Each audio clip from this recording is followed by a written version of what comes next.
ప్రస్తుతం మనతో పాటు ప్రముఖ ఆధ్యాత్మికవేత్త, జ్యోతిషరత్న, జ్యోతిష సామ్రాట్ చింతా రుక్మాన్ గదరావు గారు మనతో ఉన్నారు. మాతృదేవోభవ, పితృదేవోభవ, ఆచార్య దేవోభవ. ఓం నమో మాందేశ్వరాయ నమః. గురుగారు 2026 జనవరి మాసం విశేషంగా సింహరాశి వాళ్ళకి ఏ విధంగా ఉండబోతుంది? వీళ్ళు ఎటువంటి జాగ్రత్తలు తీసుకోవాలి ఈ మాసం? ఈ 2026 సంవత్సరం జనవరి మాసం సింహరాశి వాళ్ళకు మాస ఫలితాలు ఎలా ఉన్నాయో తెలుసుకునే దాంట్లో భాగంగా ముందుగా సింహరాశి వాళ్ళ గురించి కొన్ని ప్రత్యేకమైన విషయాలు మనం ప్రతి మాసంలాగా చెప్పుకుందాం. సింహరాశిలోనే సూర్యుడు అంటే రాశ్యాధిపతి రాశిలో ఉండగా పుట్టిన వాళ్ళు ఎలా ఉంటుంది అనేటువంటి విషయాన్ని మాట్లాడుకుందాం. అంటే వీళ్ళు ఉన్న చోటికి అన్నీ రావాలని ప్రయత్నిస్తారు. వీళ్ళన్న చోటికి అన్నీ రావాలి. అధికారం కానీ, ఇంకేదన్నా అన్నం కానీ, అదృష్టం కానీ నా దగ్గర రప్పించుకుంటా. ఏదైనా సరే నా దగ్గర రావాల్సిందే. నేను ఒకదానికోసం నేను వెళ్ళను, నాకు రావాల్సింది నాకు వస్తుంది, రావాలి అంతే ఇనేటువంటి లక్ష్యాన్ని కలిగి ఉంటారు. అలా రప్పించుకుంటారు కూడా. ఇప్పుడు ఉన్న చోటుకన్నీ రప్పించుకున్న ఎవరు? రాజకీయ నాయకులే. పదవి వచ్చిందనుకో ఫోన్ కొడతారు, ఎవరైనా వస్తారు, పోలీసులు వస్తారు, కలెక్టర్లు వస్తారు, అధికారులు వస్తారు, అందరూ వచ్చి వీళ్ళు వాళ్ళ దగ్గర పోరు. అంటే అధికార దర్పాన్ని ప్రదర్శించే వాళ్ళు, అన్నీ 64 కళలు 64 యోగాలు అనుభవించేటువంటి వాళ్ళు సింహరాశిలో రవి ఉండగా పుట్టిన వాళ్ళు. ఇది వీళ్ళకు ఒక అదృష్టంగా చెప్పచ్చు. ఇది ఒక యోగమే. రవిగ్రహము తన స్వస్థానంలో ఉండడం అది వీళ్ళకి ఒక ప్రత్యేకత. దాన్ని వీళ్ళు ఎంజాయ్ చేస్తారు. అదేవిధంగా పొగడ్తలకు పడిపోయి ఏమారిపోతారు. అది చాలా చాలా డేంజరస్. వీళ్ళకు చూసుకోవాల్సి వస్తుంది. తర్వాత ఈ మాసం వీళ్ళకి ఎలా ఉంది అంటే, ఈ సింహరాశికి 6వ స్థానంలో 5, 6 స్థానాల మీదకి రవిగ్రహం ఉంది. 5, 6 స్థానాలు ఉన్నప్పుడు ఏమవుతుంది? 6వ ఇంట్లో రవిగ్రహం మంచిదే. ఇంకా రాశ్యాధిపతి 5వ స్థానంలోనూ మంచిదే. ఇంకా 7వ స్థానంలోకి నెక్స్ట్ మంత్ వెళ్తాడు ఆయన, ఫిబ్రవరిలో. ఆడ గ్రహణం సంబంధం జరుగుతుంది, అది అప్పుడు విషయము. ఇంకా 5, 6 స్థానంలో రవిగ్రహం మంచిదే. కుజుడు మంచివాడే. అంటే కుజుడు 4, 9 స్థానాలకు అధిపతి, అంటే కేంద్ర కోణాధిపతి. ఇది మంచిదే. ద్వితీయాధిపతి సింహరాశికి ఒక బుధగ్రహాన్ని యాక్టివేట్ చేస్తే ఇంకేం అవసరం లేదు, లైఫ్ అంతా యాక్టివేట్ అవుతూ ఉంటుంది. సింహరాశి వాళ్ళకి ఒకే లాజిక్, బుధుడిని యాక్టివేట్ చేస్తే చాలు. బుధుడు ఎందుకు యాక్టివేట్ చేసే సింహరాశికి ఎప్పుడు లైఫ్ టైం బాగుంటుంది? ఏలినాటి శని ఉన్నాయి, అష్టమ శని ఉన్నాయి, అర్ధాష్టమ శని ఉన్నాయి, ఇంకొక దశ బాగలేకపోయినా ఏదన్నా ఉన్నాయి. ఒక బుధగ్రహాన్ని యాక్టివేట్ చేస్తూ ఉంటే చాలు లైఫ్ అంతా. బుధుడు ద్వితీయాధిపతి, లాభాధిపతి. ద్వితీయం అంటే డబ్బులు, డైలీ వచ్చే ఇన్కము, దాంట్లో మిగిలే లాభాలు, దానికి అధిపతి బుధుడు. మరి బుధుని యాక్టివేట్ చేసుకుంటే ఏం చేయాలి? మహావిష్ణు ఆలయానికి వెళ్తూ ఉంటే చాలు. ఎక్కువగా విష్ణు సహస్రనామాలు వింటూ ఉంటే చాలు.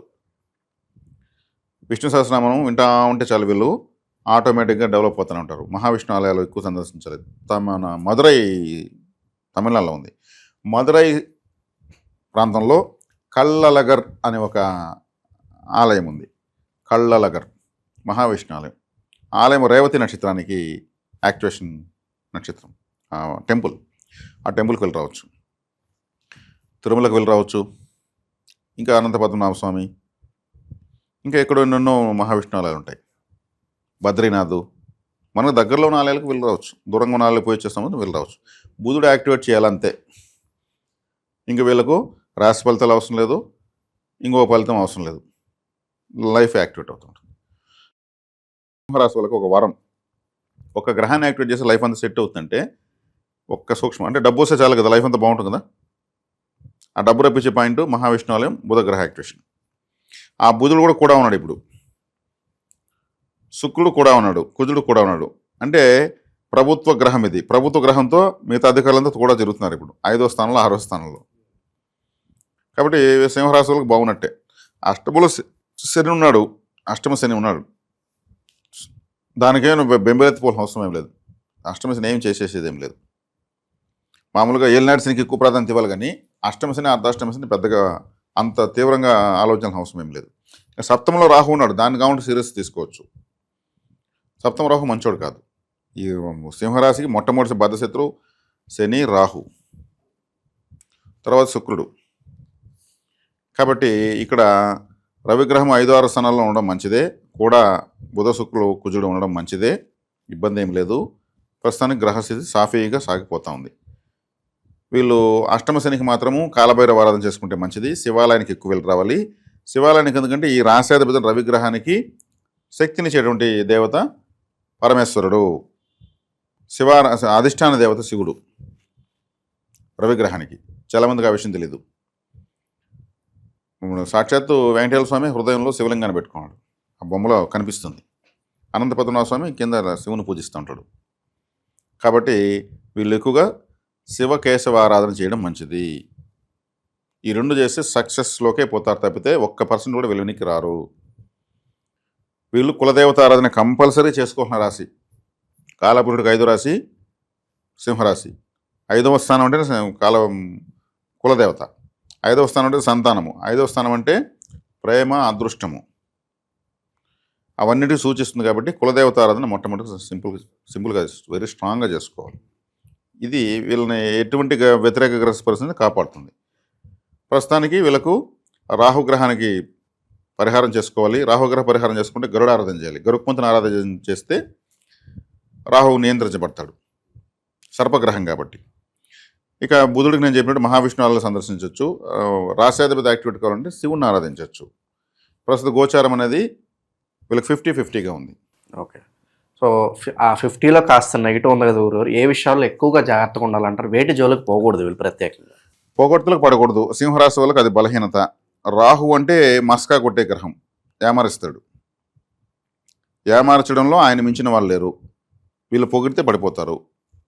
కాబట్టి పొగడ్తలు పడకుండా ఉంటే, పొగుడుతున్నారంటే ఏదో ఆశించి మనం పొగుడుతున్నారని వీళ్ళు ఆలోచించుకోవాలి. వీళ్ళు పొగిడించుకోవడం కూడా ఒక్కోసారి ఇష్టం. అంటే పబ్లిక్ కొంతమంది పెద్ద పెద్ద సెలబ్రిటీస్ ఈ రాశిలో పుట్టిన వాళ్ళు ఖర్చు పెట్టి మరి కొన్ని టీములు పెట్టి ఫేస్బుక్, ఇన్స్టాగ్రామ్ ప్రమోషన్స్ చేయించుకుంటూ ఉంటారు పొగడ్తల కోసం. ఆడేదైనా మిస్టేక్స్ జరిగితే నవ్వులు పలుకుతూ ఉంటారు. మిస్టేక్స్ జరగడంతో ఓకే. కాబట్టి వాటికి జాగ్రత్తగా ఉండాలి. షేర్ మార్కెట్ విషయంలో జాగ్రత్తగా ఉండాలి. షేర్ మార్కెట్కి ఎందుకు జాగ్రత్తగా ఉండాలంటే షేర్ మార్కెట్ రాహువే. షేర్ మార్కెట్ అన్నా, బెట్టింగ్ అన్నా, గుర్ర పందాలన్నా ప్రపంచంలో ఆల్ మాఫియాస్ రాహువే. మాఫియా లీడర్ నేరుగా చూస్తున్నాడు కాబట్టి మస్కా కొట్టిచ్చేస్తాడు. చాలా కేర్ఫుల్గా ఉండాలి. ఎక్కడ పెట్టుబడులు రాహు మారే వరకు ఎక్కడ ఏం పెట్టుబడులు పెట్టడం, ఎవరిని నమ్మడం చేయకూడదు. జాగ్రత్తగా ఉండాల్సిన విషయం అదే. 100 రూపాయలు పెడితే 100కు 100 వచ్చేస్తుంది షేర్ మార్కెట్లో. అబ్బాయి ఇప్పుడు 1,00,000 పెట్టుంటే 1,00,000 వచ్చి ఉంటుంది కానీ మళ్ళీ 1,00,000 పెడతారు, జీరో అయిపోతుంది. ఆ 1,00,000 పెట్టించడం కోసం రాహుగ్రహం 100 పెట్టిస్తుంది. అక్కడే షేర్ మార్కెట్లో బెదంతాడే. కాబట్టి చాలా కేర్ఫుల్గా ఉండాలి. ఆన్లైన్ మోసాలు జరిగేదని అవకాశం ఉంది. ఇంటర్నెట్ అంటే కూడా రాహువే. ఆన్లైన్లో మోసపోయేదానికి అవకాశం ఉంది. ఆన్లైన్లో గేమ్స్ కానీ, ఆన్లైన్లో ఏదైనా పెట్టుబడులు కానీ, డిజిటల్ కరెన్సీ కానీ, షేర్ మార్కెట్ కానీ వీటిలో జోరుగా ఉండాలి. జాగ్రత్తగా ఉండాలి. స్పెక్యులేషన్కి దూరంగా ఉండాలి. ఇది చాలా అవసరం రాహు మారే వరకు. ఓకే. అలాగే ప్రేమ వ్యవహారాలు కావచ్చు, బెడ్ కంఫర్ట్స్ కావచ్చు, ప్రస్తుతానికి ఏ విధంగా ఉన్నాయి? అంత కంఫర్ట్గా లేవు. లగ్నంలో కేతు ఉన్నాడు. వీళ్ళ రాష్ట్రంలో కేతు ఉన్నాడు. కేతు తల్లలేని గ్రహము, వైరాగ్యం ఎక్కువ ఉంటుంది. ఇప్పుడు తీర్థయాత్రలు చేయడం చేయొచ్చు. 7వ స్థానం అంటే జీవిత భాగస్వామ్య ప్లేస్లో రాహు ఉన్నాడు. అక్కడ ఏమవుతుంది, రాహు ఉన్నప్పుడు రాహు అంత మంచోడు కాదు.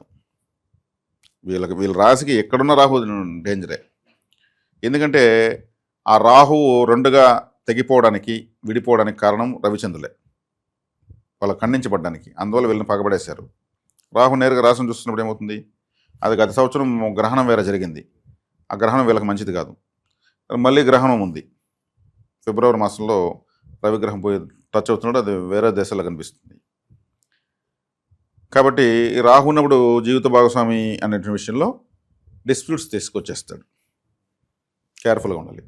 ఇన్వెస్ట్మెంట్స్ పరంగా ఏమన్నా జాగ్రత్తలు చెప్తారు వీళ్ళకి ఏదన్నా? ఇన్వెస్ట్మెంట్ పరంగా జాగ్రత్త అంటే షేర్ మార్కెట్ పెట్టకూడదని చెప్పాను, డిజిటల్ కరెన్సీలో పెట్టకూడదని చెప్పాను, ఇంకా బెట్టింగ్లు వాటికి ఆన్లైన్ పెట్టుబడులకు పోకూడదని చెప్పాను. ఇతరతో వేరే విధంగా కావాలి చూసుకోవచ్చు. ఇంకా వివాహ ప్రయత్నాలు గురుగారు సఫలీకృతం అవుతాయి అంటారు?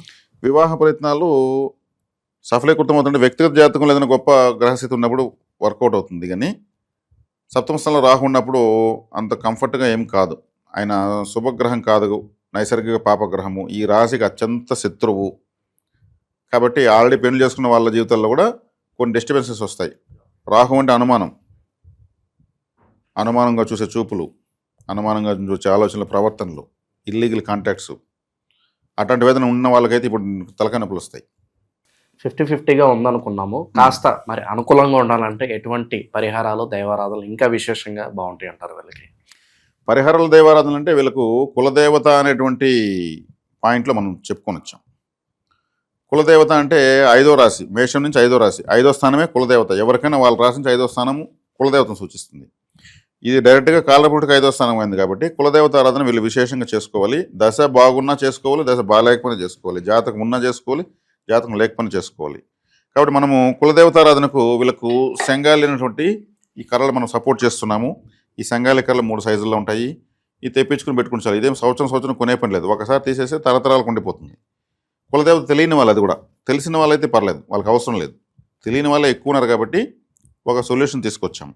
ఈ కులదేవతారాధన దీన్ని చేసుకోవచ్చు. అదేవిధంగా సప్తమ స్థానంలో రాహుగ్రహం ఉంది, జన్మస్థానంలో కేతు ఉన్నాడు. సర్పగ్రహాలతో రాశి ప్రభావితం కావించబడుతుంది. కాబట్టి అభయహస్త కరుంగలి గరుడ విగ్రహం, ఇది ప్రాణపశి చేసిన విగ్రహం. ఇది గరుక్మంతుల వారు సర్పదోషాన్ని శాశ్వతంగా నిర్మూలిస్తాడు. ఈ విగ్రహాన్ని అభిషేకం చేసి ఆ నీళ్లు తాగడము, బెడ్ పైన చల్లుకోవడం, ఇంటి పైన చల్లుకోవడం, వెహికల్స్ పైన చల్లుకోవడం ఇలాంటివి చేసుకోవచ్చు. డ్రై ఫ్రూట్స్ నైవేద్యంగా పెట్టి మేము దీనికి సంబంధించినటువంటి పూజా విధాన పుస్తకం కూడా ఇవ్వడం జరుగుతుంది. ఇది చాలా ఇంపార్టెంట్ ఇప్పుడు వీళ్ళకు. ఇంకోటి ఏమంటే ఈ విగ్రహాన్ని అభిషేకం చేసి ఆ నీళ్ళు ఇల్లంతా చల్లడం వల్ల బ్లాక్ మ్యాజిక్స్ ఎఫెక్ట్ ఉంటూ కూడా పోతుంది. అంత విశేషమైన శక్తి ఉంది గరుడ శక్తి. కాబట్టి ఇది చాలా సింహరాశి వాళ్ళకు తీసుకోవచ్చు. కొనుక్కోగలిగిన వాళ్ళు కొనుక్కోండి, అనవసరంగా రిస్క్ ఎత్తుకోవద్దండి. తీసుకోగలిగిన వాళ్ళు చేసుకోవచ్చు. అదేవిధంగా ఇంకోటి ఏమంటే ఇది కమండలం. ఇది సింహరాశి వాళ్ళకని కాదు, అన్ని రాశుల వాళ్ళకు, సాధన చేసే వాళ్ళకు కరుంగలి వుడ్లో కమండలం ఇలా పెట్టి తపస్సు చేసుకోవాల్సిన వాళ్ళకు, ఇటువైపు ఇలా పెట్టి చేసుకోవాల్సిన వాళ్ళకు ఆసక్తి ఉన్నవాళ్ళు ఈ కరుంగలి కమండలాన్ని తీసుకోవచ్చు. ఇది కూడా మనమే మొట్టమొదటిసారిగా కరుంగలి వుడ్లో అందిస్తున్నాం. కాబట్టి ఇది కూడా కులదేవత శక్తిని అందిస్తుంది. కాళీ శక్తి చాలా రక్షణగా ఉంటుంది. ఎందుకంటే తపస్సు చేస్తున్నప్పుడు జర్రులు రావచ్చు, చిన్న తేలు రావచ్చు, పాములు రావచ్చు. ఇటువంటిది కర్ర పెట్టుకోవడం వల్ల అవి డైవర్ట్ అవుతాయి దూరంగానే. సాధన చేసేటప్పుడు బల్లులు కూడా ఎత్తున పడుతుంటాయి. ఒక్కోసారి మనం ఉలికి పడతాం. అంటే ఇతర జీవుల నుంచి రక్షణ కోసం అడవుల్లో సాధనలు చేస్తారు కదా వాళ్ళు, ఇది మంత్రదండంలాగా పనిచేస్తుంది. ఆసక్తి ఉన్న వాళ్ళు తీసుకోవచ్చు. ఓవరాల్గా ఈ రాశి వాళ్ళందరికీ జనవరి మాసం ఎలా ఉంటుంది, భవిష్యత్తు కార్యాచరణ ఏ విధంగా ఉండాలి, చాలా బాగా వివరించారు. ధన్యవాదాలు.